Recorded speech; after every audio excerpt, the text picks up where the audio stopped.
பெருஞ்சோதி தனிப்பெரும் கருணையரும் பெருஞ்சோதி திருவருட்பிரகாச வள்ளலாதிய திருவடிகளே வள்ளல் மலரடி வாழ்க வாழ்க, எல்லா உயிர்களும் இன்புற்று வாழ்க.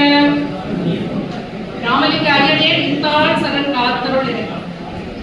எங்கள் தந்தையும் குருவான மூப்பா அவர்கள் பாதம் பணிந்து வணங்குகிறேன். தலைவர் உள்ளிட்ட சபையினர் அனைவருக்கும் என் வணக்கம்.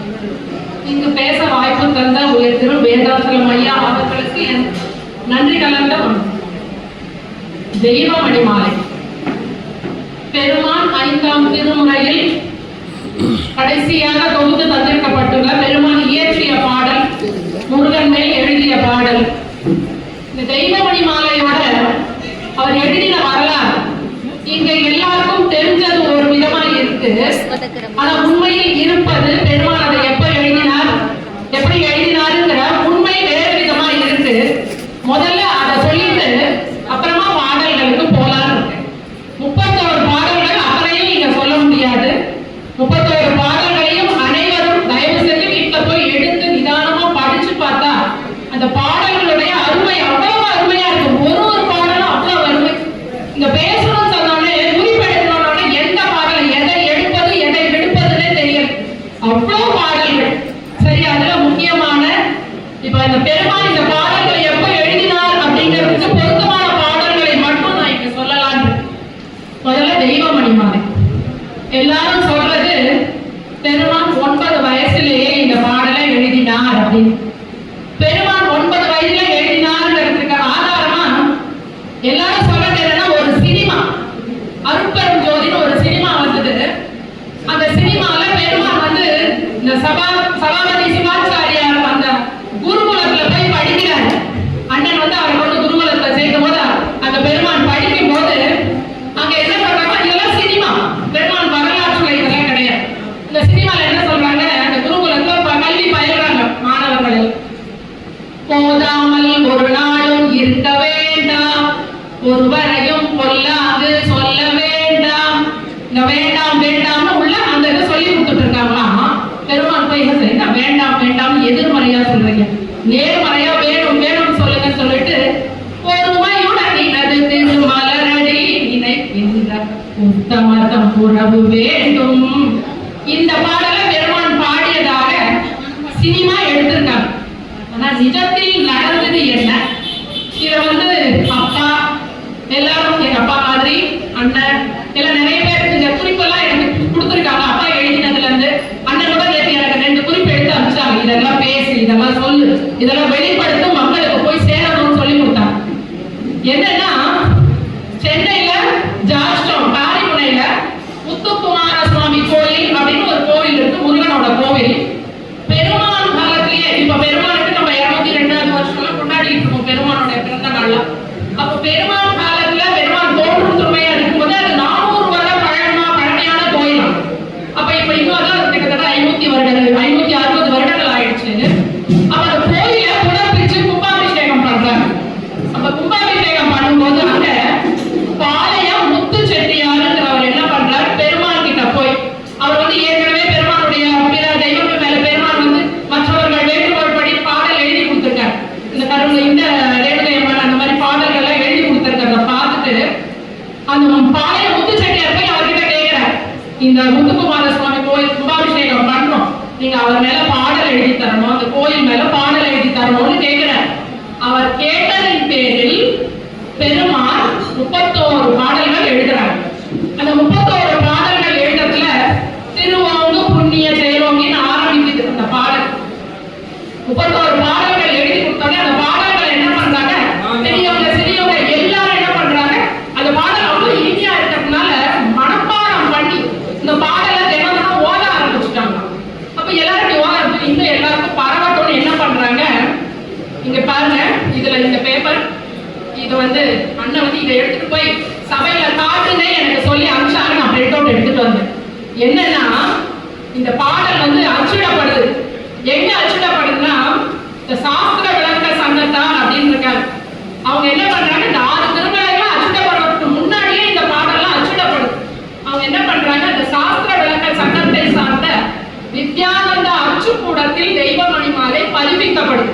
அப்ப பதிப்பிக்கப்படும் போது அதுல என்ன எழுதுறாங்கன்னா, பாலகன் ராமலிங்கம் எழுதியது, செல்வம் ராமலிங்கம் எழுதியது போடல, சிதம்பரம் ராமலிங்கம் பிள்ளை அவர்களால் இயற்றப்பட்டது. இதுல என்ன போடுறாங்க, சென்னை தெய்வமணிமாலை சரணப்பத்து இவை பாளையம் முத்து செட்டியார் அவர்கள் கேட்டுக்கொண்டபடி சிதம்பரம் ராமலிங்கம் பிள்ளை அவர்களால் இயற்றப்பட்டு தாயாறு ஞானசுந்தர் ஐயர் அவர்களால் சென்னை சாஸ்திர விளக்க சங்கத்தை சார்ந்த வித்யானந்த அச்சுக்கூடத்தில் பதிப்பிக்கப்பட்டது. ராமலிங்கம் பிள்ளைக்கு எப்ப பேர் போடுவாங்க? 30 வயசு பாலகனுக்கு ஜாதி பேரை சேர்த்து போட மாட்டாங்க. ஒரு 25 வயது அந்த மாதிரி, கல்யாண வயது அந்த மாதிரி உள்ள இந்த வாலிப வயதுல இருக்கிற இந்த பாடல்கள்லாம் சொல்லுது. பெருமான் வாலிப வயதில் எழுதின பாடல்கள். இந்த பாடல்கள் ஒவ்வொன்றையும் ஒருமையுடன் எழுதி திருவாரி பாட்டை மட்டும் பார்க்காம அதுல இருக்க மீதி 30 பாடல்களையும் சேர்த்து பார்த்தா இந்த உண்மை விளம். அப்ப என்ன பண்றாங்க, இந்த பாடல்கள்லாம் எழுதப்பட்டு இதை வந்து படிக்கிறாங்க. இப்ப வந்து முருகன் சமய தேவசூழல் பெருமான் நிறைய பேர், அதாவது சன்மார்க்கம் சாராதவர்கள், வெளிமக்கள் சமுதாயத்துக்கு வள்ளலார் வந்து முருக பக்தர் நிறைய முருக பாட்டு பாடியிருக்காங்க, சிவபக்தர் நிறைய பாடியிருக்காங்க. இதெல்லாம் அவர்களுக்கு. நமக்கு பெருமான் முருகனை கண்ணாடியில பார்த்தாரா? அப்படி முருகன் கண்ணாடியில பெருமானுக்கு நீங்க கூட போட்டோ இருக்கு, நான் வந்தோடனே கண்ணாடியில காட்சி தர மாதிரி போட்டோ. அது இல்லை எனும் போது இப்படி இருக்கேன்னு ஒரு யோசனை வந்து, அதுக்கு பெருமான் வந்து சுப்பிரமணியம்னா என்ன அப்படின்னு ஒரு விளக்கம் தர உரைநடையில இது இருக்கு. நான் அப்படியே படிக்கிறாங்க.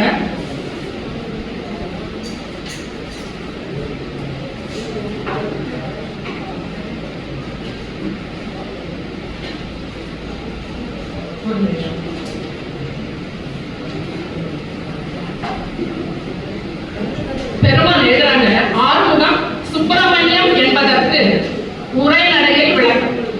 நமது புருவ மத்தியில் 6 பட்டையாய் உருட்சியுள்ள ஒரு மணி பிரகாசம் பொருந்தி இருக்கின்றது. இங்க ஆறு பட்டையாய் உருட்சியுள்ள ஒரு மணி பிரகாசம் பொருந்தி இருக்கின்றது. இந்த ஜோதி மணியை சண்முகம் என்று பெரியோர்கள் சொல்லுவார்கள். பெருமானோட உரைநடையில இருக்குது, பெருமானுடைய வார்த்தை. இதன்றி நமது மூலாதாரத்திற்கு மேல் 3 இடம் தாண்டி விசுத்தியாகிய இருதய ஸ்தானத்தில் இடதுபுறத்தில் 6 தலையுடைய ஒரு நாடி இருக்கின்றது. இதை சுப்பிரமணியம் என்று சொல்லுவார்கள். இந்த தேகத்தில் உள்ள 6 அறிவும் ஒருங்கே சேர்ந்த சுத்த விவேகம் என்பதையும் சண்முகம் என்பார்கள். ஆயினும் சர்வ தத்துவங்களினது அந்தத்தில் முன்மணி கப்பால் சாந்த நிறைவாய் உள்ள ஆறுதலாகிய சுத்த ஆன்ம அறிவான உள்ளமே சுப்பிரமணியம். முருகன் என்பதுடைய தத்துவ விளக்கம் பெருமாள் இதுல சொல்லியிருக்காங்க. இப்போ இந்த பாடல் எப்ப வெளியிடப்பட்டது, எப்ப அச்சிடப்பட்டது? 9 வயசுல இல்லைங்கிறது நம்ம எப்படி தெரிஞ்சுக்கிறதுனா, அந்த பாடல் வெளிவரதுக்கு முன்னாடி இந்த பாலகிருஷ்ணன் பிள்ளைங்கிறவர் வந்து நிறைய பாடல்கள்லாம் செய்த படிப்பாளர், மருப்பாவோட படிப்பாளர்ல ரொம்ப முக்கியமானவர். அவர் என்ன சொல்றாரு, இது பெருமாள் ஒழுவில் ஒடுக்க நூலை அச்சு பதிப்பித்த 1851ஆம் ஆண்டுக்கு முற்பட்டதாக இருக்கும் என்று தொன்று தொட்டு வரும் கேள்வியால் அறிய கிடைக்கிறது என திருவருட் பதிப்பாளர் ஆர். பாலகிருஷ்ணன் எழுதுகிறார். 1851னா பெருமானுக்கு 28 வயசு. அப்போ பெருமானுக்கு 27 வயசுல திருமணம் ஆயிடுது. திருமணம் ஆன ஒருவர் ராமலிங்கம் பிள்ளைன்னு இந்த ஜாதி பெயரோட போடுவாங்க. அப்போ பெருமானுடைய 25 வயதுல இருந்து அந்த திருமணம் ஆன காலத்துல பெருமான் எழுதிய பாடல் 9 வயதில் எழுதிய பாடல் அல்ல. இப்ப பாடலுக்கு போயிடும். பெருமானுடைய அந்த தெய்வமணி மாலையில முதல் பாடல் திருமோங்கு புண்ணிய செயலோங்கி அன்பருள் திரளோங்கு செல்வமோங்க. ஒவ்வொரு பாடலையும் முழுசா சொன்னா ரொம்ப நேரம் ஆயிடும். இப்போ இது வந்து திருமோங்கு அப்படின்னு ஆரம்பிக்கிறார். ஒரு வாழ்த்து கவி மாதிரி அவர் எழுதி கொடுக்க சொல்லி கேட்டார் இல்லையா? அவர் கேட்டதுக்கு பெருமாள் எழுதிட்டார். பாளைய முத்துச்செட்டியார் கேட்டதுக்காக எழுதி தராரு. அப்ப முதல்ல எழுதும் போதே திருமோங்கு, ஒரு பாசிட்டிவ் வைப்ரேஷன் சொல்லுவாங்க இல்லையா, நேர்மறையான ஒரு வாழ்க்கை. இந்த பரசிவ வணக்கம்னு ஒரு பாடல் எழுதியிருப்பார். திருவிளங்க சிவயோக சித்தி எல்லாம் விளங்க, சிவஞான நிலை விளங்க, எல்லாம் விளங்கட்டும் விளங்கட்டும் விளங்கட்டும் எழுதியிருப்பாங்க. அந்த பாடல் ரொம்ப நல்லா இருக்கும். இந்த விளங்க நல்லா விளங்கணும் அப்படிங்கிற யூஸ் பண்றது. ஆனா நக்கலை சொல்லுவாங்க, நல்லா விளங்கிடு வைப்போம் அப்படின்னு, நல்லா விளங்கிடும் எல்லாம் அப்படின்னு எதிர்மறையா பேசுறாங்க. அந்த மாதிரி வார்த்தைகளும் ஆயிப்போச்சு. ஆனா பெருமான் அந்த பாடல்ல அதே மாதிரி ரொம்ப அழகா எழுதிப்பாங்க. இந்த பாடல்லையும் அத மாதிரி எழுதுறாங்க. திருவோங்கு புண்ணிய செயலோங்கி அன்பருள் திரளோங்கு செல்வமோங்க செறிவோங்க அறிவாங்கி நிறைவான இன்பம் திகழ்ந்தோங்க அருள் கொடுத்து மறுவோங்கு செங்க மலரோங்கு மலமோங்க அப்படின்னு இந்த பாடல் வரிசையா போகுது. இந்த அருள் கொடுத்து அது வரைக்கும் ஒரு புல் ஸ்டாப் வைக்கணும். அது என்னன்னா, இவர் போய் கேட்டார் இல்லையா, எனக்கு இந்த பாடலுக்கு ஒரு மேல பாடி கொடுத்தேன். முத்துக்குமார சுவாமிங்கிற அந்த பேரு பெருமான் போய் கந்தகோட்டம்னு மாத்தி வைக்கிறாங்க. கந்தகோட்டம்னு பெருமான் அப்ப பேர் வச்சதுதான் இப்ப அது கந்தகோட்டம்னு விளங்கி வரும். அப்ப என்ன சொல்றாரு, திருவோங்கு புண்ணிய செயலோங்கின்னு முதல்ல அந்த வந்து வாழ்த்து கேட்டார் இல்லையா, அவரை வாழ்த்துறாரு. அவரை வாழ்த்திட்டு அதுக்கப்புறமா சொல்றாங்க, செறிவோங்க அறிவோங்க நிறைவான இன்பம் திகழ்ந்தோங்க அருள் கொடு. இதெல்லாம் அவருக்கு கொடுக்கணும். ஏன்னா அன்பர் அவர் தானே வந்து கேட்கிறார். முருகன் கிட்ட சொல்றாரு, இதெல்லாம் அவருக்கு கொடுத்துட்டு மறுவோங்கு செங்க மலரோங்கு வனமோங்க வளர் கருணை மயம் மனமோங்கி ஒரு வரமோங்கு தெள்ளமுத பயமோங்கி ஆனந்த வடிவார் ஓங்கி ஞான உருவோங்கும் உணர்வு நிறை ஒளி ஓங்கி ஓங்கு மயில் ஊர்ந்தோங்கி எவ்வுயிர்க்கும் உறவோங்கும் இன்பம். எல்லா உயிர்களுக்கும் இறைவனுடைய அந்த முருகனுடைய திருப்பதம், இறைவன் சொல்றேன், முருகன்றத நான் இறைவன் தான் சொல்லிட்டு இருக்கேன். அந்த உன்னுடைய திருப்பதம் உளமோங்கி வளமோங்க, அந்த என்னுடைய மனசுல அந்த எவ்வுயிருக்கும் உன்னுடைய திருப்பதம் உறவா இருக்கே, எனக்குள்ள அது ஓங்குற நாள் எந்த நாள்? ஆரம்பமே இறைவன் கேட்ட இந்த கேள்விதான். உன்னுடைய அந்த உறவு எனக்குள்ள ஓங்குற நாள் எந்த நாள்னு ஆரம்பிக்கிறது.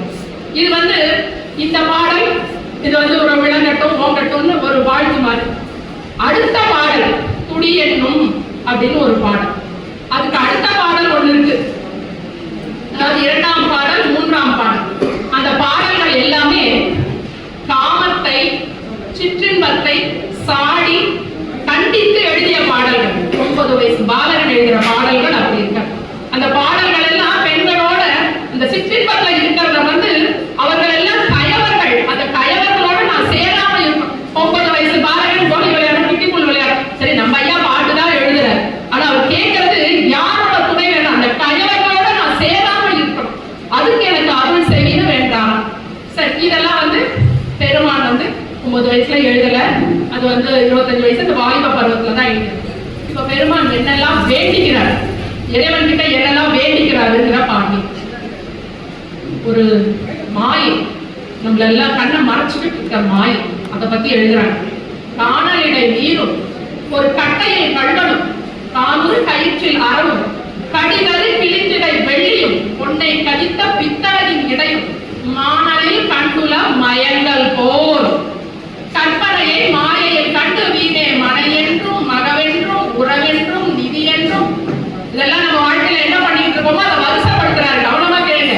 நிதி என்றும் வாழ்வென்றும் மானம் என்றும் ஊனலின் உடம்பென்றும் உயிர் என்றும் உளவென்றும் உள் என்றும் வெளி என்றும் வான் உலகென்றும் அளவரு விகாரமுற நின்ற என்னை. பெருமானத்தில இருக்காங்க, ஆனா எழுதுறாங்க. எப்பவுமே பெருமானுடைய எழுதின தன்னை தாழ்த்தி தாழ்த்தி எழுதி கொள்வது. இதெல்லாம் நம்மளோட குணம். இதெல்லாம் என்ன சொல்றாங்க, வெயில் காலத்துல பாத்தீங்கன்னா சூரகம் பாத்தீங்கன்னா நீரோட இருக்க மாதிரி தெரியாது. அந்த காணல் நீர்னு சொல்லுவாங்க. இந்த காணல் நீரை பார்த்தா நமக்கு தண்ணி இருக்கோன்னு ஒரு தோட்டம் இருக்கும், அப்படியே ஒரு புகையோட ஒரு நல்ல ஒரு காணல் நீர் நீரோட்டமா இருக்க மாதிரி தெரியும். காட்டுல இருக்க மான் இந்த மிருகங்கள்லாம் அந்த நீரோட இருக்குன்னு நினைச்சு தண்ணி குடிக்க போய் ஏமாந்து போகும். அந்த மாதிரி காணலிடை நீர் இருட்டுல தூரக்க கட்ட மாதிரி ஒண்ணு வந்து அதை பார்த்து திருடணும் கழுவணும்னு நம்ம பயப்படுவோம். அதே மாதிரி கயிறு ஒண்ணு இருந்ததுன்னா அந்த பாம்போன்னு காலூர் கயிற்று அறணும், அந்த பாம்போன்னு நினைச்சு பயப்படுவோம். கிழிஞ்சலை பார்த்தா வெள்ளின்னு நினைச்சு ஆசைப்படுறோம். வெள்ளியோ பித்தளையை பார்த்து தங்கமோன்னு. இதெல்லாம் மாயை. இந்த மாயை போல் என்ன பண்ணிட்டு இருக்கோம் நம்ம உலகத்துல? மனை என்றும் மகவென்றும் உறவென்றும் நிதி என்றும் இப்படியே ஒண்ணு நினைச்சு, இதெல்லாம் மாயை. இந்த மாயையிலிருந்து உலகியல் எல்லாம் மாயைதான் என்ற உண்மையை இறைவன் அறிவித்ததாக பாடுறார் இந்த பாடல்ல. என்ற உண்மையை பெருமான் உண்மை அறிவித்த குருவேன்னு பாடுறார். இந்த உண்மையெல்லாம் இந்த உணர்வெல்லாம் பெருமான் உண்மையெல்லாம் உரைச்சுட்டாரு இல்லையா? அப்போ இதெல்லாம் மகவு பெண்டாட்டி பொண்ணு மனை உள்ள பொன் பொருள் எல்லாமே வந்து மாயை சொல்றாரு. அப்ப என்ன வேணும் நம்ம வாழறதுக்கு? நம்ம வாழறதுக்கு ஏதாவது ஒரு பிடித்தம் வேணும்ல. பெருமான் அடுத்து சொல்றாரு, என்ன வேணும்னு சொல்றாரு. நிலையுறும் நிராசையா உயர்குல பெண்டிரோடு. என்ன மழை வேணான்னு சொல்லிட்டாரு இங்க பெண்டிரோடு. அந்த பெண்டிரோடுங்கிறதுக்கு விளக்கம் இருக்கு. நிலையுறு நிராசையாம் உயர்குல பெண்டிரோடு நிகழ் சாந்தமாம் புதல்வனும் நெறிவெறும் உதார குணம் என்னும் நற்பொருளும் நீக்கம் அறிவாம் துணைவனும் மலைவர நிராகார நண்பன் சுத்தமுறு மனம் என்னும் நல் ஏவலும் வரு சேகரம் இல்லாத இடமும் பெற்று வாழ்கின்ற வாழ்வருவாய். எல்லாம் மழை அது இங்க எல்லாம் மாயை சொல்லிட்டு நீங்க இதெல்லாம் வேணும்னு கேட்கிறாரு. என்ன வேணும்னு கேட்கிறாரு? பொண்ணு வேணும்னு கேட்கல. நிலையுறு நிராசையாம் உயர்குல பெற்றிரோடுனா நிராசை என்ற குணம், அந்த குணம் முன்னாடி எப்படி கூடவே இருப்பா இல்லையா வாழ்நாள் முழுக்க, அந்த மாதிரி அந்த நிராசை என்னும் குணம் கூடவே இருக்கணும். அது என்னங்க? நிலையுறு நிராசை. ஆசை என்ன ஆகும்? நம்ம என்னதான் மனசுல வைராகியமா இந்த பொருளுக்கு ஆசைப்படவே கூடாது அப்படின்னா கூட இது கொஞ்சம் சரணம் போதும். ஒரு கடைக்கு போறோம், நான் என்ன வச்சே சொல்றேன். ஒரு கடைக்கு போறோம், ஒரு புடவை வாங்கணும்னு நினைச்சு போயிருப்போம். அந்த ஒரு புடவையை பார்த்து செலக்ட் பண்றதுக்குள்ள பக்கத்துல இருக்க புடவை இது ரொம்ப நல்லா இருக்கு, இந்த கலர் ரொம்ப நல்லா இருக்கு, இந்த டிசைன் ரொம்ப நல்லா இருக்கு, இந்த ஸ்டஃப் ரொம்ப நல்லா இருக்கு, இதையும் வாங்கிக்கலாமான்னு தோணும். போகும்போது என்ன நினைச்சிட்டு போனேன்? ஒரு புடவை தான் வாங்கணும்னு நினைச்சிட்டு போனேன். அங்க போன உடனே என்னுடைய அந்த நிலைப்பாடு மாறி போகும். அப்ப அந்த மாற்றம் இல்லாத நிலையுறு நிராசை, ஆசை எதிர்ப்பதம் நிராசை, அதுவும் நிலை பெற்ற நிராசை, அந்த குணமுள்ள நிராசை, அந்த குணமுள்ள உயர்வுள்ள பெண் சாந்தமா புதல்வன். புதல்வன்னா அவளுக்குள்ள வேணும்ன்ற அர்த்தம் இல்ல. சாந்தம் என்கின்ற குணம் எனக்கு மகனை போல என் கூட இருக்கணும். நெறிவரும் உதார குணம் எனும் நற்பொருளும். நற்பொருள் என்ன மாதிரி வேணும்னா பிறருக்கு கொடுத்து உதவக்கூடிய உதார குணம் எனும் நற்பொருள். நீக்கம் அறிவாம் புனைவனும் மருள் நீக்கும் துணைவனும். புனைவன்னா உடனே ஒரு மகளுக்கு ஒரு பெண்ணுக்கு கணவன் துணைவன்ற மாதிரி இல்ல. எந்தெந்த செயல்ல நமக்கு யாரெல்லாம் துணை இருக்காங்களோ அவங்க எல்லாம் துணைவன் தான். மருள் நீக்கும் அறிவாம் துணைவனும் மலைவரு நிராகார நண்பனும். ஆங்காரம் நிராகாரம். இந்த மலைவரு நிராகாரம் நண்பனா கூடவே இருக்கணும். நண்பன் தானே இடிச்சு சொல்லுவாங்க, என்ன தப்பு பண்ணா இடிச்சு சொல்றதெல்லாம் நண்பன் தானே. நிராகார நண்பன் வேணுமா? எது? மனைவி என்ன வேணும், மகன் என்ன வேணும், அப்புறம் நண்பன் என்ன வேணும், பொருள் என்ன வேணும், புனைவன் என்ன வேணும், இதெல்லாம் போக ஏவல். என்ன மாதிரி ஏவல்? ஏவல்னா வீட்டுல வேலைக்கு ஆள் வைப்போம்ல. சுத்தமுறு மனம் என்னும் நல் ஏவலும். சுத்தமுறு மனம், அந்த மனம் ஏவலா வேணும். வருசகல கேவலம் இல்லாத இடமும். வாழ்க்கை ஒரு வீடு வேணும். அந்த வீடு எப்படி இருக்கணும்னா ஆணவம் மாயை கண்மம், அதான் கேவலம். கேவலமான குணம் இல்லையா? அந்த வருசகல கேவலம் இல்லாத இடமும், அந்த ஆணவ மாயை கண்மங்கிறமும் மலர்கள், இந்த கேவலம் இல்லாத இடமும். அங்க எல்லாம் மாயை, அந்த மாயை வேண்டாம். இந்த மாதிரி எனக்கு உறவு வேணும். அப்ப வெளியில மனைவி பிள்ளைங்கிறது இல்ல, எல்லாமே நமக்குள்ள குணங்கள். நிராசை, ஆங்காரம் இல்லாம இருக்கிறது, சாந்தமா இருக்கிறது, அந்த பொருள் உதார குணம். இந்த பொருளே இருந்தா கூட உதார குணமா இருக்கணும். இப்படி வேண்டிக்கிறார். இதெல்லாம் வேண்டிக்கும் போது 9 வயசு பையன் இந்த மாதிரி எல்லாம் வேண்டிக்குமா? அடுத்த பாடல் நிலையுறு நிராசை எனும் பெண். அதுதான் சொல்லிட்டு அந்த புதல்வன் வேணுங்க. அப்புறம் சில பாடல்கள் இருக்கு, எல்லாருக்கும் தெரிஞ்ச பாடல், அதெல்லாம் சொல்லிட்டு இருந்தா நேரம் ஆயிடும். இந்த குணங்கள் கேட்டாங்க இல்லையா, அந்த குணங்களோட சம்பந்தப்பட்ட பாடல். ஒருமையுடன் திருமலரடி நினைக்கின்ற உத்தமத்தம் உணர் வேண்டும். என்று நான் ஒருவரிடம் இன்று கேளாத இயல்பும் என்னிடம் ஒருவர் இது என்கின்ற போதவர்க்கு இல்லை என்று சொல்லாமல் இருக்கின்ற தினமும். இந்த பாடல் எல்லாம் குணங்கள், இந்திரிய ஒழுக்கம், கரண ஒழுக்கம், அப்புறம் நித்திய கர்ம விதி, இதுல எல்லாம் இருக்கிறது. அந்த நல்லோர் மனதை நடுங்க செய்தேனோடு மனுமுறை கண்ட வாசகத்தை சொல்வாங்க. இறப்போர்க்கு பிச்சை இல்லை என்றேனோ, அதுதான் இங்க சொல்றாரு. என்று என்னிடம் ஒருவர் ஈதி என்கின்ற போதவர்க்கு இல்லை என்று சொல்லாமல் இடுகின்ற திறமும். இந்த 2 பாடல்கள்லாம் நம்ம ஏற்கனவே தெரிஞ்சது, படிச்சது. நான் அடுத்த பாடலுக்கு போறேன். இப்போ இதெல்லாம் பண்றோம், பக்தி செய்யறோம், எல்லாமே பண்றோம். அப்ப எல்லாம் பண்ணும்போது நம்ம இறைவனை துணை வச்சு பக்தி செஞ்சு பண்றோம். அப்ப என்ன ஆகும்? இறைவனே துணைன்னு இருந்து நம்ம பண்ணும்போது அந்த இறைவனை கொண்டிருக்க பக்திக்கு கூட நமக்கு தடை வரும். நான் கொண்ட விரதம் நின்னடியனால் பிறதம்மை நாடாமை ஆகும். இந்த நல் விரதமாம் கனியை இன்மையனோடு தொட்ட நாய் வந்து கவ்வியதோ தான் கொண்டு போவதில் என் செய்வேன் தளராமை என்னும் ஒரு கைத்தடியை கொண்டடிக்கவோ வழியிலே சிறியரே தன்முகம் பார்த்தருவாய். எல்லாம் நிறைய விரதம் இருப்பாங்க. சஷ்டி விரதம், சனிக்கிழமை விரதம், செவ்வாய்க்கிழமை விரதம், எல்லாம் ஏகாதசி விரதம். இதுல இன்னும் வேறு மதத்தவர்கள்லாம் இருப்பாங்க. அந்த குட் ஃப்ரைடேக்கு, ஈஸ்டர்க்கெல்லாம் நோன்பு இருப்பாங்க.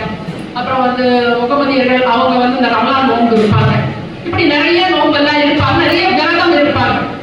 ஆனா பெருமான் கொண்ட விரதம், நான் கொண்ட விரதம் நின் அடியலால் பிறந்தம்மை நாடாமை ஆகும். இறைவன் திருவடியை தவிர வேறு எதையும் நாடி போகாமல் இருக்கின்ற விரதம் தான் பெருமான் தான் கொண்ட விரதம்னு சொல்ற. அப்போ நம்மளும் அந்த விரதத்தை கடைபிடிக்கணும். பெருமான் திருவடியை தவிர வேறு துணை இல்லை என்று நம்பி பெருமான மனங்களும் பெருமானை கெட்டியா பிடிச்சிக்கணும்.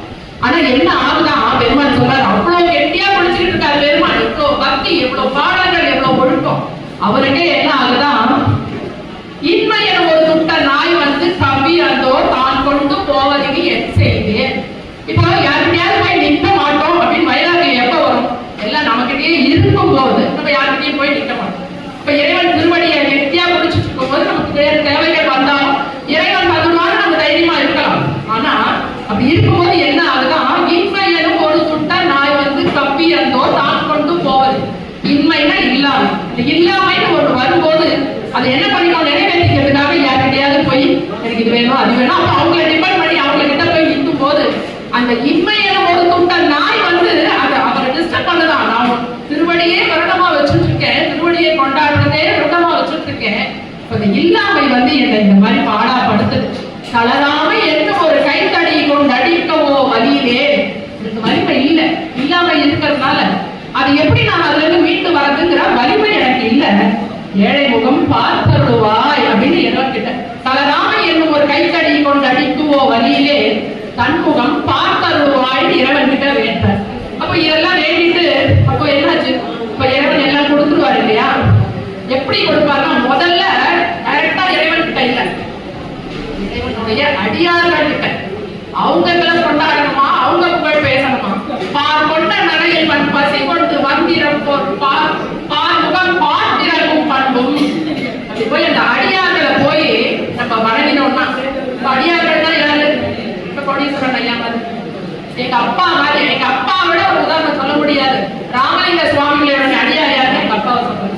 அந்த மாதிரி அடியாருடைய புகழ பேசினாலே என்ன கிடைக்குமா, பால் கொண்ட நடையில் பசி கொண்டு வந்திரப்போர் முகம் பார்த்து இறங்கும் பண்பு கிடைக்குமா? நமக்குள்ள ஈகை வரும். அப்ப நமக்குள்ளேயே ஜீவகாருண்யம் பெருகுமா? அது எப்படின்னா, இந்த பாடல சொல்வார், வாடிய பெயரை கண்ட போதெல்லாம் வாடினேன் பசினால இருக்க வீடுதோர் இறந்தும் பசியராக இருந்து வெற்றலை கண்டுள்ள குடித்தேன்னு பாடுவாங்க. இந்த பாடல என்ன சொல்றாங்க, பால் கொண்ட நடை, உலகம் முழுக்க போய் நடந்து நடந்து நடந்து இறப்பார்த்து அந்த இது மாதிரி பிச்சை கேட்கிறவங்களுக்கு முகம் பார்த்து இறங்கும் பண்பும் நின் திருவடிக்கு அன்பும் நிறை ஆயுளும் பதியும் நல் விதியும் உணரும் சீர்கொண்ட நெறியும் உட்பொறையும் மெய் புகழும் நோய் தீமை தனக வேணும் நமக்கு. நோய் தீமை ஒரு சற்றும் அங்காத திறமும் மெய் இடமும் நல் இடமும் நின் அடியார் புகழ் செப்புகின்றோர் அடைவர்கான். அடியார் புகழ யார் சொல்றாங்களோ அவங்களுக்கு இதெல்லாம் கிடைக்குமா? இதை விட வேற என்ன வேணும் நமக்கு? சரி, இதெல்லாம் அடியார் புகழ சொன்னாலே இவ்வளவு கிடைக்கும்னா இறைவன் புகழ சொன்னா என்ன கிடைக்கும்? அப்ப இறைவன் புகழ் எப்படி சொல்லணும், என்ன பண்ணணும்? அப்படி சொல்லும் போது பக்தியா சொல்லணும். அதெல்லாம் இன்னும் நிறைய பாடல்கள் பெருமாள் பாடியிருக்கார். இறைவன் மலை எப்படி பக்தி செய்யணும் எல்லாம் சொல்லியிருக்காரு. அடியார் புகழ் பாடினா இவ்வளவு கிடைக்கும். இறைவன் புகழ் பாடினா என்ன கிடைக்கும்? இறைவன் திருவடியில் இருக்க பாத்தீங்கன்னா என்ன கிடைக்கும்னா, நீருண்டு பொழிகின்ற கார் உண்டு. இதெல்லாம் உண்டு, உனக்கு உண்டு. பக்தி செஞ்சு இறைவன் திருவடியை முடிச்சுக்கிட்டீங்கன்னா உனக்கு இதெல்லாம் உண்டுன்னு பாடுற. நீருண்டு பொழிகின்ற கார் உண்டு, விளைகின்ற நிலன் உண்டு, பலன் உண்டு. விளைகின்ற நிலன் உண்டு, பலன் உண்டு. வெறும் நிலத்தை வச்சுட்டு என்ன பண்றது? அதுல விளைச்சல் இருந்து அதுல பலன் வந்தாதானே. விளைகின்ற நிலன் உண்டு, பலன் உண்டு. விதி உண்டு, துதி உண்டு, மதி உண்டு, கடி கொண்ட நெறி உண்டு, நிறை உண்டு, ஊர் உண்டு, பேர் உண்டு, படி உண்டு, மணி உண்டு, உடை உண்டு, கொடையும் உண்டு உண்டுண்டு மகிழவே உணவுண்டு. பொருள்லாம் நமக்கு சம்சார வாழ்க்கையில ஊருக்கு பேருக்கு எல்லாம் இருக்கு. உண்டுண்டு மகிழவே நம்ம அதை பண்ணிட்டு இருக்கோம். நல்ல வேலை வேலை சாப்பிட்டு சாப்பிட்டு என்ஜாய் பண்ணி நான் ருசியா சாப்பிட்டு சூப்பரா இருந்ததுப்பா. மகிழவே உண்டுண்டு மகிழவே உணவுண்டு சாத்தம் உணவுண்டு சாந்தமும் உணவுண்டு வளமும் உண்டு தேர் உண்டு பரி உண்டு பரி உண்டு மற்றுள்ள செல்வங்கள். இந்த காலத்துல எங்க இருக்கு தேர் பரி இதெல்லாம்? இந்த செல்வங்கள்லாம் எங்க இருக்கு இந்த காலத்துல? ஆனா எல்லா செல்வங்கள் வச்சுக்கோங்க, காரு டூ வீலர் அப்படின்னு இந்த மாதிரி செல்வங்கள் எல்லாம் உண்டு. ஐயா வந்து தள்ளி போயிட்டாங்க போர் நிறுத்து. இன்னும் ஒரு வாட்டு சொல்லிட்டு தான் இருக்கு. என்னன்னா பற்பெரு நெருப்பினை புன்புழு பற்றுமோ. இப்போ அடியார்கள் இப்போ அடியார்களுடைய புகழ் சொன்னா இது கிடைக்கும், இறைவன் புகழ் சொன்னா இது கிடைக்கும். அப்போ நமக்கு அது மேல கஷ்டம் ஒண்ணு வருமா? வராதுங்கிறத சொல்றாரு. வன்பெரு நெருப்பினை புன்புழு பற்றுமோ வானை ஒரு மாட்டாகுமோ வலி உள்ள புலியை ஒரு எடை சீருமோ பெரிய மலையை ஒரு சிறகினால் துன்புற அசைக்குமோ வச்சிரத்தும் ஒரு துருப்பினால் துண்டமாகும். இப்போ செடி இருக்கு, நம்ம போய் ஏதாவது கலந்து ஒரு புழு தப்பி துடிக்கும். நம்ம சும்மா கலர் போதே அது துடிக்குது, அது வெயில போட்டா இன்னும் துடிக்கும். ஒரு நெருப்பு பக்கத்துல போனா அது எப்படி இருக்கும்? ஆனா வன்பெரு நெருப்பினை புழு பற்றும். அது போய் பற்றி இருக்குமா? வானே மான் தாவுமான.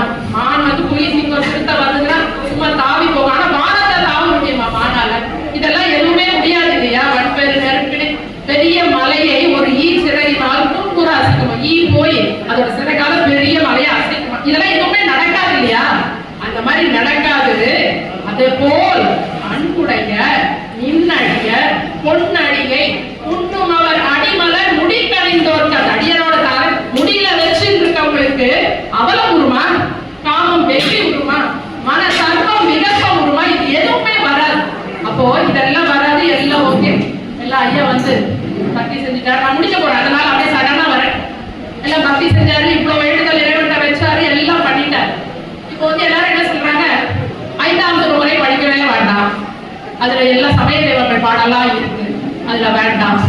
இந்த பாடல்ல பெருமான் மரணமில்லா பெருவாழ்வு பத்தி சொல்ற 5ஆம் திருமுறையில சமய தெய்வ பாடல்கள்ல சொல்ற. இதுக்கு அர்த்தம் என்ன? பிரம்மனியனை பிறப்பிக்க வல்லனோ தேய்ச்சிறையில் இன்னும் ஒரு கால் பின்பட்டு நிற்குமோ முற்பட்ட குட்டில் பெருந்துயர் மறந்து விடுமோ இரவு நிறமுடைய இயமன் இனி என்னை கனவிலும் இறப்பிக்க எண்ணம் உருமோ. என்ன சாவடிக்க நினைச்சுக்குவாங்க. எப்படி பெருமான் எவ்வளவு ஒரு வேகமா எப்படி சொல்றாரு பாருங்க. அது இதெல்லாம் முடியுமா அவனால? கனவு பேர் நினை வந்து நலியும் அதனை ஒரு காசுக்கும் மதியே எல்லாம் கற்றவர்கள் பற்றும் என் திரு அருளை யாரும் கலந்திட பெற்று நின்றேன் அப்படின்னு எழுறாரு. இதுக்கு என்ன அர்த்தம்? பிரம்மனின் என்னை பிறப்பிக்க வல்லனும் செத்தாதானே அடுத்த பிறவி. நான் சாகவே போறது இல்லையே, பிரம்மன் இனிமே இப்போ பிரம்மனும் ஒருத்தர் இருக்கானா? அது இருக்கானா இல்லையாங்கிறது வேற ஒரு விசாரம். ஆனா படைப்பு தொழிலை செய்யறது யாரு? பிரம்மன் வச்சிருக்கும். அப்ப பிரம்மன் இனி என்னை பிறப்பிக்க வல்லனும். நான் சாகவே போறது இல்லையே, அப்பதான் பிரம்மன் என்ன பிறப்பிக்கணும், நான் சாகவே போறதில்லை. அப்போ இந்த பிரம்மனை எப்படி மிரட்டுறாருன்னா, முருகன் வந்து உள்ள பிரம்மன் வரும்போது பிரணவத்துக்கு பொருள் சொல்லிடுமோன்னு கேட்கிறாரா, இவருக்கு தெரியல. என்ன பண்றாரா, குட்டி ஒரு தலையை கிள்ளிட்டு ஜெயில போட்டுடுறாரு.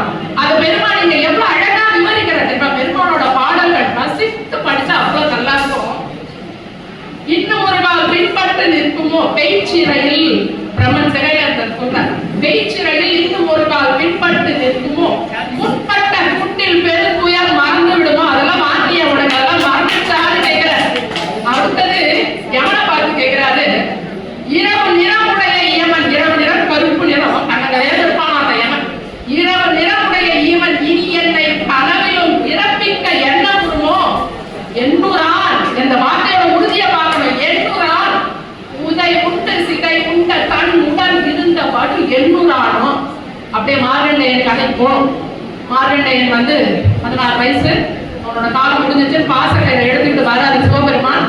மார்கண்டேயன் போய் சிவனை எடுத்து கட்டி பிடிச்சிக்கிறாரு. இவர் வீசுற பாசக்கயிறு வந்து போய் சிவன் மேலையும் சேர்ந்து விழுது. எட்டி உதைக்கிறாராம் சிவன். இந்த எட்டி உதைச்சா வடு அவனுக்கு மறந்து போச்சா, அவனால வந்து என்னோட உயிரை எடுக்க முடியுமா? இரவு நிறமுடைய இயமன் இனி என்னை கனவிலும் இறப்பி